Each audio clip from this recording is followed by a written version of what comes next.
వివిధ దినపత్రికల్లో ఏ వార్తలు ప్రధానాంశాలుగా నిలిచాయి వార్తల విశ్లేషణ చూద్దాం. ముందుగా సాక్షి దినపత్రిక చూసినట్లయితే ప్రధాన వార్తగా జీవ విజ్ఞాన రాజధానిగా హైదరాబాద్ మనమంతా కలిసి పనిచేస్తే ఆ స్థాయికి ఎదుగుతుంది. తెలంగాణ ఎదుగుదలలో మీరు భాగస్వాములు కావాలి. కంపెనీలు పారిశ్రామికవేత్తలకు సీఎం రేవంత్ పిలుపు అంటూ వార్త ప్రధాన వార్తగా హెడ్లైన్లో హైలైట్గా నిలుస్తుంది. ఇక ఒకప్పుడు హైదరాబాద్ అంటే చార్మినార్ బిర్యానీ ఫార్మా సాఫ్ట్వేర్ ఇప్పుడు ప్రపంచ వ్యాక్సిన్ తయారీ కేంద్రంగా గుర్తింపు. జీసీసీలకు పరిశోధన డిజైన్లు విశిష్టతకు ప్రపంచ కేంద్రం పెట్టుబడులు పెట్టి జీసీసీలు ఆవిష్కరణ కేంద్రాలు స్థాపించాలన్న సీఎం భవిష్యత్తు మార్పులతోటి కూడిన ప్రపంచానికి రాష్ట్రం సిద్ధమని వెల్లడి. బయో ఆసియా 2026 సదస్సు ప్రారంభం. ఇక్కడ మనం చూడొచ్చు సీఎం రేవంత్ రెడ్డి చేతుల మీదుగా జీనం వ్యాలీ ఎక్సలెన్స్ అవార్డును అందుకుంటున్న ప్రొఫెసర్ బ్రూస్ లెవిన్ చిత్రంలో మంత్రి శ్రీధర్ బాబు తదితరులు కూడా కార్యక్రమంలో పాల్గొనడం జరిగింది. దీనికి సంబంధించి వారు చూసినట్లయితే ప్రభుత్వం కంపెనీలు నిపుణులు ప్రజలు అందరం కలిసి పనిచేస్తే ప్రస్తుతం ప్రపంచ వ్యాక్సిన్ రాజధానిగా ఉన్న హైదరాబాద్ ప్రపంచ జీవ విజ్ఞాన రాజధానికి ఎదుగుతుంది. తెలంగాణ అంటే వ్యాపారం తెలంగాణ ఎదుగుతుంది. ఈ ఎదుగుదలలో మీరు భాగస్వాములు కావాలంటూ కంపెనీలు పారిశ్రామికవేత్తలకు ముఖ్యమంత్రి రేవంత్ రెడ్డి పిలుపునిచ్చారు. 23 ఏళ్ల క్రితం బయో ఆసియా సదస్సు ప్రారంభమైనప్పుడు హైదరాబాద్ అంటే చార్మినార్ బిర్యానీ ఔషధ తయారీ సాఫ్ట్వేర్ నగరం అన్న గుర్తింపు ఉండేది. అదే హైదరాబాద్ ఇప్పుడు ప్రపంచ వ్యాక్సిన్ తయారీ కేంద్రంగా నిలిచింది. దూరదృష్టి గల నాయకత్వం, స్పష్టమైన విధానాలు, నైపుణ్యంతో కూడిన మానవ వనరులు, ప్రతిష్టాత్మక విద్యా సంస్థలు అనే బలాల ఆధారంగా హైదరాబాద్ గ్లోబల్ క్యాపబిలిటీ సెంటర్ల జీసీసీకు పరిశోధన డిజైన్లో విశిష్టతకు ప్రపంచ కేంద్రంగా ఎదిగింది. ఇక బల్క్ డ్రగ్స్ నుంచి బయోలాజిక్స్ వరకు, తయారీ నుంచి ఆవిష్కరణ వరకు, భారత్ నుంచి ప్రపంచ స్థాయి వరకు తెలంగాణ ముందుకు సాగుతుంది. ప్రపంచంలోని అగ్రగామి క్లస్టర్లతోటి పోటీ పడుతున్నాం. భవిష్యత్తు మార్పులతోటి కూడిన ప్రపంచానికి తెలంగాణ సిద్ధంగా ఉంది అని సీఎం చెప్పారు. మంగళవారం హైటెక్స్లో బయో ఆసియా 2026 సదస్సు ప్రారంభోత్సవంలో సీఎం రేవంత్ రెడ్డి మాట్లాడారు. ఇక దృఢమైన దృష్టి, ముందు చూపు ఫలితం హైదరాబాద్ ఇప్పటికే జీసీసీలకు ప్రాధాన్య గమ్యస్థానంగా మారింది. దీన్ని మనమంతా కలిసి సమగ్ర జీవ విజ్ఞాన రంగానికి ప్రపంచ కేంద్రంగా తీర్చిదిద్దుదాం. ఇక్కడ పెట్టుబడులు పెట్టండి, మీ జీసీసీలను స్థాపించండి, ఆవిష్కరణ కేంద్రాలు నిర్మించండి, మాలిక్యూల్స్ ఔషధాలను తయారు చేయండి, క్లినికల్ అనలిటిక్స్ను నడపండి, ఏఐ ప్లాట్ఫామ్స్ అభివృద్ధి చేయండి, డిజిటల్ తయారీని ముందుకు తీసుకెళ్ళండి. మా ప్రభుత్వం, అధికారులు, శాస్త్రవేత్తలు, నైపుణ్య యువత మీ విజయంలో భాగస్వాములు అవుతారని అంటూ వారు నిన్న చెప్పడం జరిగింది. ఆ వార్త ప్రధాన వార్తగా సాక్షి దినపత్రికలో నిలుస్తుంది. ఇక మరో ప్రధాన వార్త ఢిల్లీకి రండి, రేపు రావాలంటూ సీఎం ముఖ్య నేతలకు ఏఐసీసీ ఆహ్వానం. అధికారంలోకి వచ్చిన 2 ఏళ్ల తర్వాత కీలక పిలుపు. పార్టీ బలోపేతం, బీజేపీ వ్యతిరేక ఆందోళనలపైన దిశానిర్దేశం చేసేందుకే ఇక రాష్ట్రంలో ఏం జరుగుతుందన్న దానిపైన చర్చించనున్న హైకమాండ్. నివేదికలు సిద్ధం చేస్తున్న CM Revanth, PCC chief Mahesh Kumar Goud. ఇక రాష్ట్రంలో అధికారంలోకి వచ్చిన 2 ఏళ్ల తర్వాత ఏఐసీసీ నుంచి తెలంగాణ కాంగ్రెస్ నాయకత్వానికి కీలకమైన పిలుపు వచ్చింది. రాష్ట్రంలోని రాజకీయ పరిస్థితులు, ప్రభుత్వ పనితీరు, పార్టీ బలోపేతం తదితర అంశాలపైన చర్చించేందుకు ఈ నెల 19న ఢిల్లీకి రావాలంటూ కబురు అందింది. గురువారం ఉదయం 10 గంటలకు ఏఐసీసీ కార్యాలయమైన ఇందిరాభవన్లో సమావేశానికి రావాలని సీఎం రేవంత్ రెడ్డి, టీపీసీసీ అధ్యక్షుడు మహేష్ కుమార్ గౌడ్ కేబినెట్ మంత్రులకు ఆహ్వానం అందించినట్టుగా గాంధీభవన్ వర్గాలు వెల్లడించాయి. ఏఐసీసీ అధ్యక్షుడు మల్లికార్జున ఖర్గే, లోక్సభలో ప్రతిపక్ష నేత రాహుల్ గాంధీ, పార్టీ సంస్థాగత వ్యవహారాల ఇన్ఛార్జ్ ప్రధాన కార్యదర్శి కేసీ వేణుగోపాల్ ఈ భేటీకి హాజరవుతారని తెలుస్తుంది. దేశంలోని అన్ని రాష్ట్రాల పార్టీ నేతలతోటి సమావేశం అవుతున్న క్రమంలోనే తెలంగాణ నాయకత్వాన్ని కూడా పిలిచి ఈరోజు మాట్లాడతారని కూడా తెలుస్తుంది. దానికి సంబంధించిన వార్త ప్రధాన వార్తగా హైలైట్గా నిలుస్తుంది ఈరోజు. ఇక మాది యోధుల జాతి, నీది ద్రోహుల జాతి, BRS working president KTR fire. ఇక తెలంగాణ జాతి గౌరవాన్ని ప్రశ్నించే వారికి చరిత్రే సమాధానం ఇస్తుంది.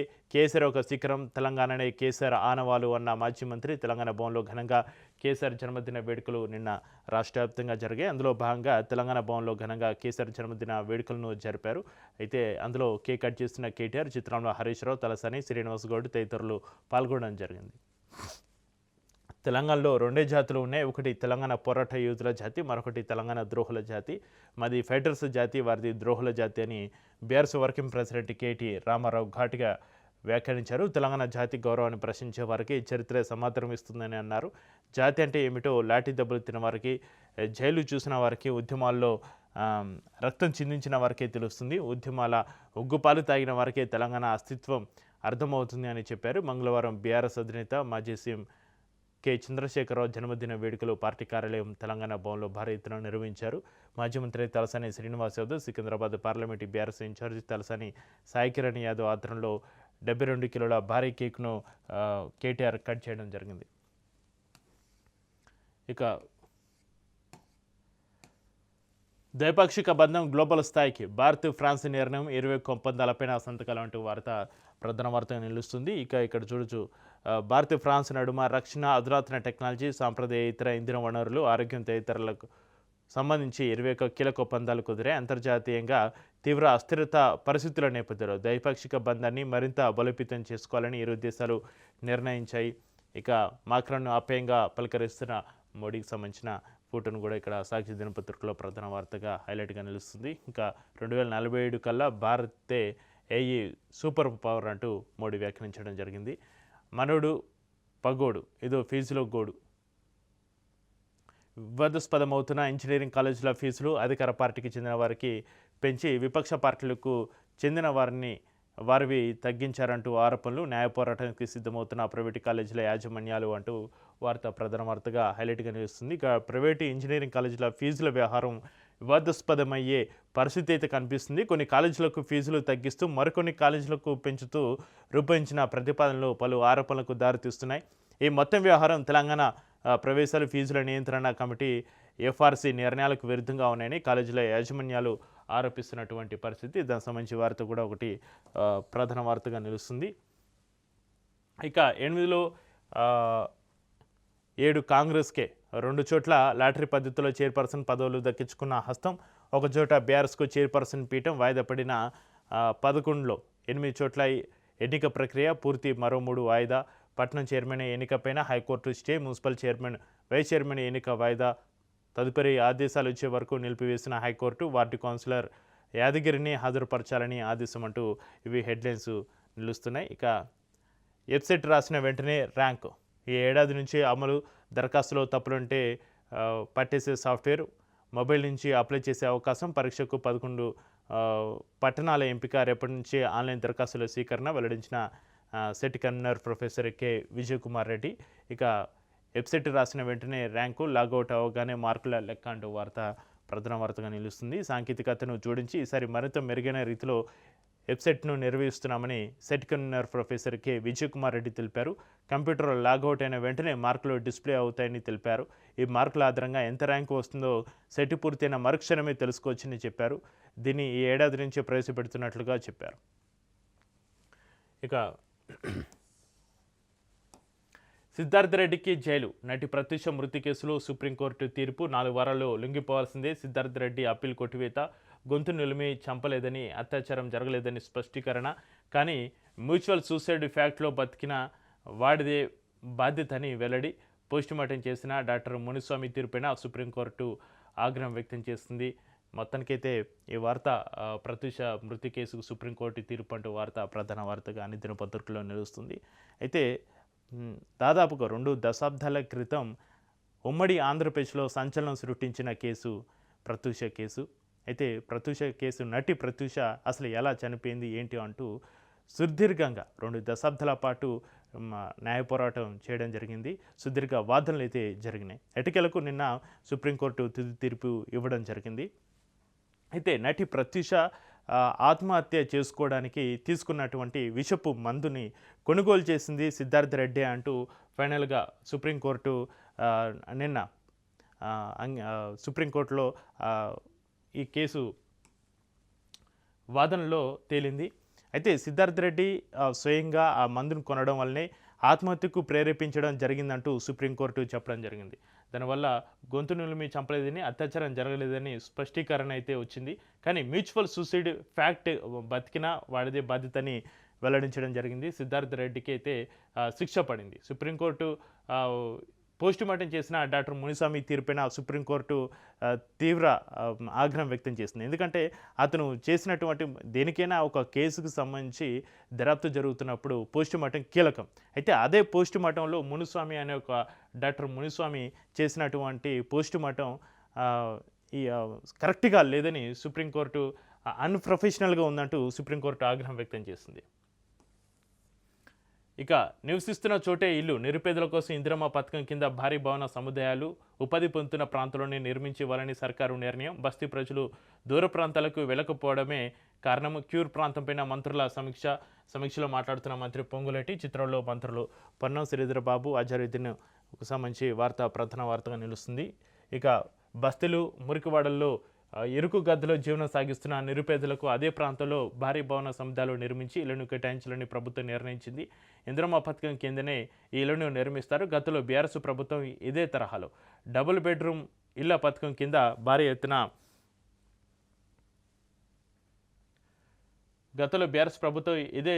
డబుల్ బెడ్రూమ్ ఇళ్ల పథకం కింద భారీ ఎత్తున నగరంలో గృహ సముదాయాలు నిర్మించింది.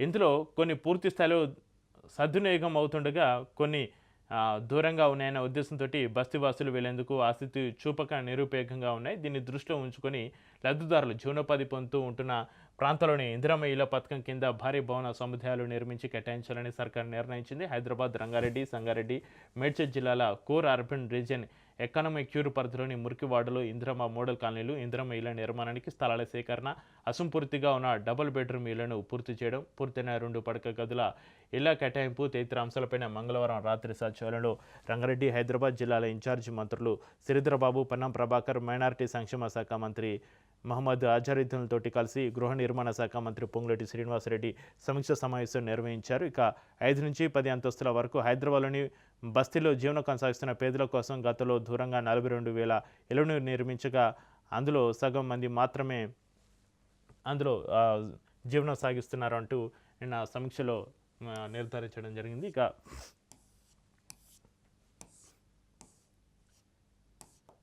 4 రాష్ట్రాల ఎన్నికలకు మార్చిలో షెడ్యూల్. పలు రాష్ట్రాల్లో త్వరలో అసెంబ్లీ ఎన్నికల నగారం మోగనుంది. కీలకమైన అస్సాం, పశ్చిమ బెంగాల్, తమిళనాడు, కేరళతో పాటు పుదుచ్చేరికి ఏప్రిల్లోనే ఎన్నికలు నిర్వహించాలని ఈసీ భావిస్తుందంటూ వార్త హైలైట్గా నిలుస్తుంది. సాక్షి దినపత్రికలో ఇంకో వార్త, ప్రధానిగా బాధ్యతలు చేపట్టిన తారిక్ రహమాన్ బంగ్లాదేశ్లో 18 నెలలపై చిలుకు రాజకీయ అనిశ్చితికి తెరపడింది. దేశ నూతన ప్రధానమంత్రిగా Bangladesh nationalist party BNP chairman Tariq Rahman బాధ్యతలు చేపట్టారు.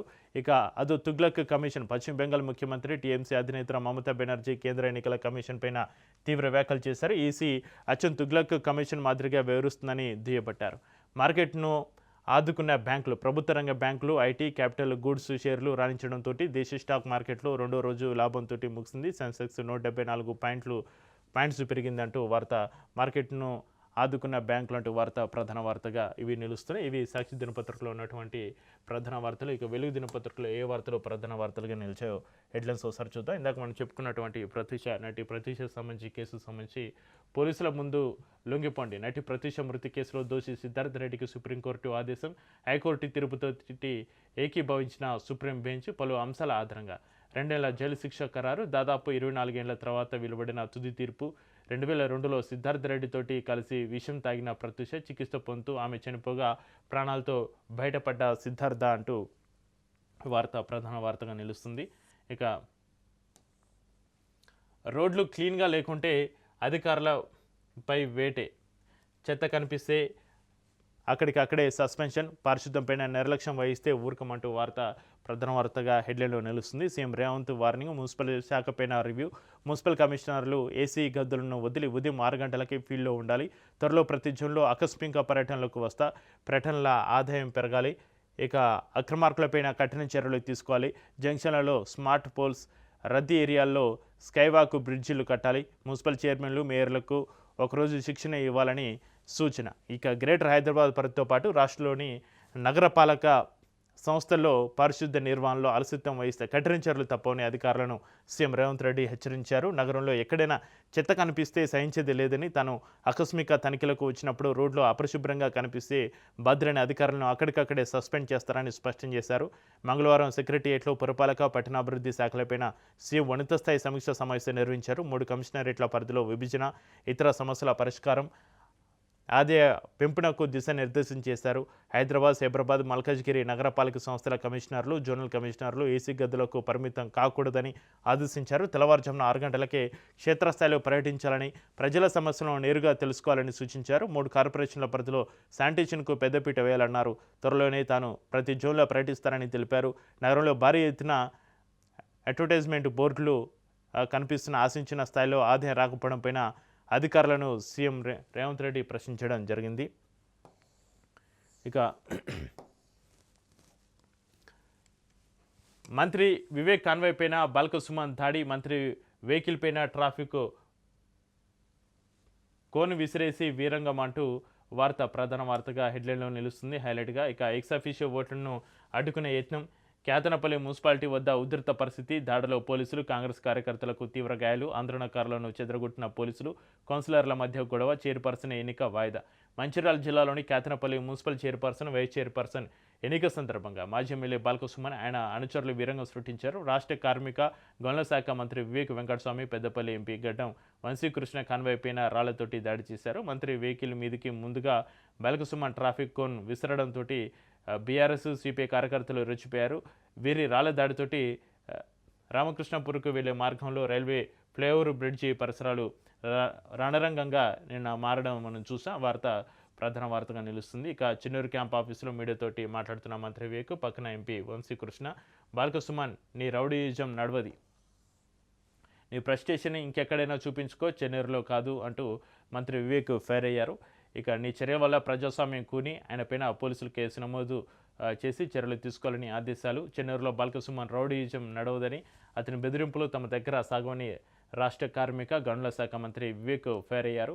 బాల్క సుమన్ నీ రౌడీయిజం ఈడ నడవది, నీ ఫ్రస్ట్రేషన్ ఇంకెక్కడైనా చూపించుకో, చెన్నూరులో కాదు, గుంపులుగా వచ్చి కాన్వాయ్ పైన దాడి చేస్తే ఇక్కడ భయపడేది ఎవరు భయపడరు, ఇకనైనా తీరు మార్చుకోకపోతే తగిన మూల్యం చెల్లించుకోవాల్సి ఉంటుందని స్ట్రాంగ్ వార్నింగ్ ఇచ్చారు వివేక్. ఇంకా మాది ఫైటర్ల జాతి, మేము గిరిగీసి కొట్లాడి తెగ్గువ ఉన్నోళ్ళం అంటూ కేటీఆర్ మల్దశ తెలంగాణ ఉద్యమంలో ఢిల్లీ మేడలు ఉంచినాం. ఇక కేసీఆర్ ఏనాడు జాతిపిత అని చెప్పుకోలేదు, ప్రజలు పిలుచుకున్నారు, తెలంగాణ ఆనవాళ్ళే కేసీఆర్, అవి ఎట్లా చెరిపేస్తారు అని ప్రశ్నించారు. నిన్న కేసీఆర్ జన్మదిన సందర్భంగా తెలంగాణ భవన్లో భారీ ఎత్తున కేక్ కట్ చేసి కార్యకర్తలతోటి సెలబ్రేషన్ చేసిన అనంతరం కేటీఆర్ మాట్లాడడం జరిగింది. ఇక రాష్ట్రంలో బీజేపీనే ప్రత్యామ్నాయం, మున్సిపల్ ఫలితాలే నిదర్శనం, రామచంద్రరావు. బైన్సులో గెలుపు చారిత్రాత్మకం, అహంకారుల కోట బద్దలు కొట్టాం, కుటుంబ పార్టీలకు సిద్ధాంతాలు ఉంటూ బీజేపీకి బలం కార్యకర్తలన్నీ కామెంట్. స్టేట్ ఆఫీసులో ఘనంగా దీన్ దయాళ్ శిక్షణ మహాభియాన్ కార్యక్రమం అయితే జరిగింది. దానికి సంబంధించిన వార్త ప్రధాన వార్తగా నిలుస్తుంది, బీజేపీ సంబంధించిన వార్త. ఇక కాంగ్రెస్ ఖాతాలో 3 చోట్ల ఎన్నికలు వాయిదా, జనగామ తొర్రూరులో లాటరీ, 2 చోట్ల కాంగ్రెస్కే లక్కీ, మొత్తం 9 మున్సిపాలిటీలు, 5 కార్పొరేషన్లు అధికార పార్టీగా పాగా, 19 చోట్ల బీఆర్ఎస్, 2 చోట్ల బీజేపీ, 1 చోట ఫార్వర్డ్ బ్లాక్, 4 చోట్ల కొలువుదీరిన ఇండిపెండెంట్లు. ముగిసిన మున్సిపల్ ఎన్నికలు 22 రోజుల తర్వాత ఎలక్షన్ కోడ్ ఎత్తివేత. ఇక 70 కాలేజీలో పాత ఫీజులే, ప్రైవేటు ఇంజనీరింగ్ కాలేజీలో ఫీజులు ఫిక్స్, ప్రభుత్వానికి టీఏఎఫ్ఆర్సీ నివేదిక త్వరలోనే జీవో. ఓ కాలేజీలో అత్యధికంగా 62,000, అత్యల్పంగా 50,000 పెరిగిన ఫీజు. సిబిఐటీలో అత్యధికం 1.83 లక్షల ఫీజు అంటూ 70 కాలేజీలో పాత ఫీజులే, ప్రైవేటు ఇంజనీరింగ్ కాలేజీలో ఫీజులు ఫిక్స్ అవుతున్నాయంటూ వార్త ప్రధాన వార్తగా అన్ని దినపత్రికలో నిలుస్తుంది. ఇక ఎటు చూడొచ్చు, Thorrur municipal chairman, vice chairman అభినందిస్తున్న ఎమ్మెల్యే యశస్విని రెడ్డి. కాంగ్రెస్ నేతలు, కాంగ్రెస్ ఖాతాలో మరో 7 మున్సిపాలిటీలు చేరాయి. దీంతో రాష్ట్రంలో మొత్తం 9 మున్సిపాలిటీలు, 5 కార్పొరేషన్లు అధికార పార్టీ పాగా వేసింది. 19 చోట్ల బీఆర్ఎస్ గెలవగా కరీంనగర్ కార్పొరేషన్, నారాయణపేట మున్సిపాలిటీని బీజేపీ గెలుచుకుంది. వడ్డేపల్లి ఫార్వర్డ్ బ్లాక్, బైన్సా, జమ్మికుంట మున్సిపాలిటీలో ఇండిపెండెంట్లు కొలువు తీరారు. ఇబ్రహీంపట్నం, కేతనపల్లి, ఖానాపూర్ మున్సిపాలిటీల పాలకవర్గ ఎన్నికలు వివిధ కారణాలతోటి రెండోసారి వాయిదా వేశారు. ఇంకా దేవుడికి గంజాయి ప్రసాదం, శంషాబాద్లోని టెంపుల్లో యువకుల రీల్స్, కేసు నమోదు చేసిన పోలీసులు. ఖాళీ మెంటలు ఉంటుంది, సూడిరి మీరే అంటూ చేతిలో గంజాయితోటి వీడియో వైరల్ కావడంతో స్పందించిన సిపి సజ్జనర్, నిందితులను పట్టుకున్న టాస్క్ ఫోర్స్ అంటూ దేవుడికి గంజాయి ప్రసాదం అంటూ ఒక వార్త ప్రధాన వార్త నిలుస్తుంది. అయితే శంషాబాద్లోని టెంపుల్లో ఒక యువకులు రీల్స్ చేయడం జరిగింది, కేసు నమోదు చేశారు పోలీసులు.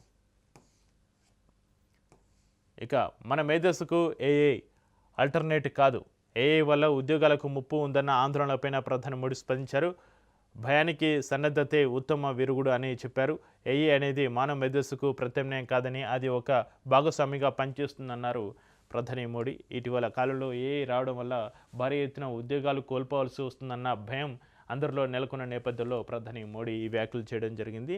ఇది మేధస్సుకు ప్రత్యామ్నాయం కాదని, అది ఒక భాగస్వామిగా చూడాలి ఏఐ అంటూ ప్రధాని మోడీ చెప్పడం జరిగింది. ఇక ఎప్స్టీన్లో నాకు clean chit, sex offender Jeffrey ఎప్స్టీన్తో తనకు ఎలాంటి సంబంధం లేదని అమెరికా అధ్యక్షుడు ట్రంప్ స్పష్టం చేశారు. తనపై వచ్చిన ఆరోపణలు పూర్తిగా అవాస్తవమని, వాటికి ఎలాంటి ఆధారాలు లేవని చెప్పారు. ఈ విషయంలో కోర్టు తనకు క్లీన్ చిట్ ఇచ్చిందని గుర్తు చేశారు.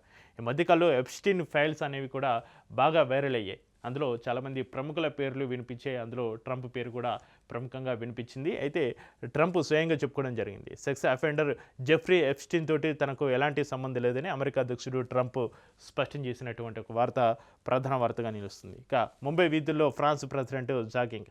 ఫ్రాన్స్ ప్రెసిడెంట్ మాక్రాన్ ముంబై వీధుల్లో జాగింగ్ చేశారు. మూడు రోజుల పర్యటన కోసం మంగళవారం ఉదయం ముంబై చేరుకున్న ఆయన వెంటనే ఫ్రెష్ అప్ అయ్యి జాగింగ్కు బయటకు వచ్చారు. మెరైన్ డ్రైవ్, కోస్టల్ రోడ్ పరిసరాల్లో అరగంట పాటు వారు గడిపారంటూ వార్త. ముంబై వీధుల్లో ఫ్రాన్స్ ప్రెసిడెంట్ జాగింగ్ సంబంధించి వార్త ప్రధాన వార్తగా అన్ని దినపత్రికలో నిలుస్తుంది. ఇక ఇవి వెలుగు దినపత్రికలో ఉన్నటువంటి ప్రధాన వార్తలు. ఇక నమస్తే తెలంగాణలో ఏ వార్తలు హైలైట్గా నిలిచాయో ఒకసారి చూద్దాం. శాంతి సామరస్యాలు పెంపొందాలి, రంజాన్ మాస ప్రారంభం సందర్భంగా ముస్లింలకు కేసీఆర్ శుభాకాంక్షలు తెలుపుతున్నారు. ఇక గీతలకు 5,000 కోట్లు కేటాయించాలి, అందరికీ కాటమయ్యే రక్షణ కిట్లు ఇవ్వాలి, భర్త చనిపోతే భార్యకు పెన్షన్ ఇవ్వాలి, కాంగ్రెస్ ఎన్నికల హామీలను అమలు చేయాలి, మాజీ మంత్రి శ్రీనివాస్ గౌడ్ సహా నేతల డిమాండ్ అంటూ ఇవి రెండు వార్తలు పైన హెడ్లైన్లో నిలుస్తున్నాయి. ఇక అభిమాన నేతకు జన ఆశీర్వాదం. అభిమాన నేత తెలంగాణ తొలి ముఖ్యమంత్రి కేసీఆర్ 72వ పుట్టినరోజు సందర్భంగా ఆయనకు శుభాకాంక్షలు తెలిపేందుకు మంగళవారం ఎర్రవెల్లిలోని నివాసానికి రాజకీయ నాయకులు, కార్యకర్తలు, అభిమానులు పోటెత్తారు. తెలంగాణ బాపు కడుపు సల్లంగా ఉండాలని కోటి దీవెనలు అందించారు. తనను దీవిస్తున్న అవ్వకు అభివాదం చేస్తున్న కేసీఆర్ అంటూ ఇక్కడ మన చిత్రంలో చూడొచ్చు. ఇక బీఆర్ఎస్ అధినేత కేసీఆర్ పుట్టినరోజును తెలంగాణతో పాటు దేశ విదేశాల్లోనూ బీఆర్ఎస్ శ్రేణులు, అభిమానులు పండుగలా జరుపుకున్నారు. హైదరాబాద్లోని తెలంగాణ భవన్లో 72 కిలోల భారీ కేక్ కట్ చేసి సంబరాలు నిర్వహించారు. బీఆర్ఎస్ వర్కింగ్ ప్రెసిడెంట్ కేటీఆర్కు కేక్ తినిపిస్తున్న party deputy floor leader Harish Rao, చిత్రంలో మాజీ మంత్రులు తలసాని శ్రీనివాస్ యాదవ్, శ్రీనివాస్ గౌడ్, లక్ష్మారెడ్డి, ఎమ్మెల్యే పాడి కౌశిక్ రెడ్డి తదితరులు అంటూ వార్త ఇక్కడ హెడ్లైన్లో చూడొచ్చు. ఇక కేసీఆర్ ఒక శీకరం, మాది సామంతుల జాతి కాదు, స్వతంత్రుల జాతి, ఢిల్లీ ఆదేశిస్తే ఎగిరే కీలు బొమ్మల జాతి కాదు, అధిష్టానం ఆడిస్తే ఆడే తోలు బొమ్మల జాతి కానే కాదు, తెగువ పౌరుషం ఉన్న భూమిపుత్రుల జాతి మాది ఫైటర్ల జాతి, నీది ట్రైటర్ల జాతి, కేటీఆర్ ఫైర్. తెలంగాణ భవన్లో కేసీఆర్ జన్మదిన వేడుకలు అంటూ వార్త ప్రధాన వార్తగా నిలుస్తుంది. ఇంకా మున్సిపాలిటీలో అధికారం చేజిక్కించుకునేందుకు కాంగ్రెస్ సర్కారు ఎంతగా అధికార దుర్వినియోగానికి పాల్పడిందో చెప్పేందుకు ఈ చిత్రమే అద్దం పడుతుంది. రంగారెడ్డి జిల్లా Ibrahimpatnam municipal chairman, vice chairman ఎన్నిక సందర్భంగా మంగళవారం వేల సంఖ్యలో పోలీసులను మోహరించిన దృశ్యం అంటూ నమస్తే తెలంగాణలో ఇక్కడ మనం చూడొచ్చు. ఈ వార్తకు సంబంధించి పోలీసు రాజ్యం, అధికార బలం, అరాచక పర్వం, చైర్మన్ పదవుల కోసం కాంగ్రెస్ సర్కార్ బరితెగింపు, పట్టణంలో కొనసాగిన పోలీసు జులుం, లాఠీ చార్జీలతోటి ఎక్కడికక్కడ వీరంగం, తొర్రూరులో 1000 మంది పోలీసులకు కవాతు, మాజీ మంత్రి ఎర్రబెల్లి అక్రమ అరెస్టు, జనగామ కౌన్సిల్లో కాంగ్రెస్ గుండాగిరి, దళిత మహిళ స్వతంత్ర అభ్యర్థిపైన దాడి, బీఆర్ఎస్ అభ్యర్థికి మద్దతుగా ఎత్తిన చేతిని బలవంతంగా దింపి దౌర్జన్యం, హాల్లోకి వెళ్లకుండా ఎమ్మెల్యే పల్లా, ఎమ్మెల్సీ పోచంపల్లిని అడ్డుకున్న పోలీసులు, కేతనపల్లి మున్సిపాలిటీలో దుశ్శాసన పర్వం, పదవి కోసం కాంగ్రెస్ నీచ రాజకీయం, బీఆర్ఎస్ సిపిఐ మహిళా కౌన్సిలర్లకు అవమానం, కాంగ్రెస్ కౌన్సిలర్ల దురుసు ప్రవర్తన, కాంగ్రెస్ అరాచకాలను నిరసిస్తూ రోడ్డుపై బాలక సుమన్, కోవా లక్ష్మి బెటాయింపు అంటూ ఇక్కడ మనం చూడొచ్చు. నేడు కేతనపల్లి బంద్కు బీఆర్ఎస్ సిపిఐ పిలుపునిచ్చింది. ఇక్కడ మహబూబాబాద్ జిల్లా నరసింహులపేట పోలీస్ స్టేషన్ ఆవరణలో కంటదాడి పెట్టుకున్న మాజీ మంత్రి ఎర్రబెల్లి దయాకర్ రావు, జనగామ మున్సిపల్ కౌన్సిల్లో కాంగ్రెస్ సభ్యుల దౌర్జన్యంపైన నిరసన తెలిపేందుకు పొడియం వద్దకు వెళ్తున్న ఎమ్మెల్యే పల్లాను కదలనీయకుండా బలవంతంగా పట్టుకున్న ఏసీపీ. ఇక మంచిర్యాల జిల్లా కేతనపల్లిలో బీఆర్ఎస్ సిపిఐ కౌన్సిలర్లను పోలీసులు అడ్డుకోవడాన్ని నిరసిస్తూ ధర్నా చేస్తున్న మాజీ ఎంపీ బాలక సుమన్, ఎమ్మెల్యే కోవా లక్ష్మి అంటూ వార్తలు ప్రధాన వార్తలుగా నిన్న జరిగినటువంటి పోలీసుల రాజ్యం, అధికార బలం, అరాచక పరమం అంటూ నిన్న జరిగినటువంటి నిరసనలకు సంబంధించిన వార్త ప్రధాన వార్తగా నిలుస్తున్నాయి. ఇక లీకులే తప్ప పైకమేది, రైతుకు ఏది భరోసా, 15 పెట్టుబడి సాయం అంటూ హడావుడి, 9,000 కోట్లు సిద్ధం చేసిందన్న పచ్చ మీడియా, ఆర్బీఐ అప్పు అందుకేనంటూ హంగామా, అధికార పార్టీకి ఎన్నికల్లో లబ్ధి చేకూర్చే యత్నం, రైతు భరోసా కోసం తప్పని ఎదురు చూపులు. అయితే సీఎం సారు నన్ను బతికించండి, రిటైర్మెంట్ బకాయిలు విడుదల చేయండి, ప్రభుత్వానికి రిటైర్డ్ హెచ్ఎం వీడుకోలు, 20 నెలలుగా బెనిఫిట్స్ కోసం ఎదురుచూపులు, దవాఖానలో చికిత్స పొందుతున్న సమ్మిరెడ్డి అంటూ ఇక్కడ ఒక రిటైర్డ్ ఎంప్లాయీ తనకి రావాల్సినటువంటి రిటైర్మెంట్ బకాయిలు విడుదల చేయాలంటూ కిడ్నీ సమస్యలతోటి పక్షపాతం బారిన పడి దవాఖానలో చికిత్స పొందుతున్న నన్ను బతికించండి అంటూ వారు వేడుకుంటున్నటువంటి పరిస్థితి. ఇవి వివిధ దినపత్రికలో ఉన్నటువంటి ప్రధాన వార్తలు. చూస్తూనే ఉండండి రాజ్ న్యూస్.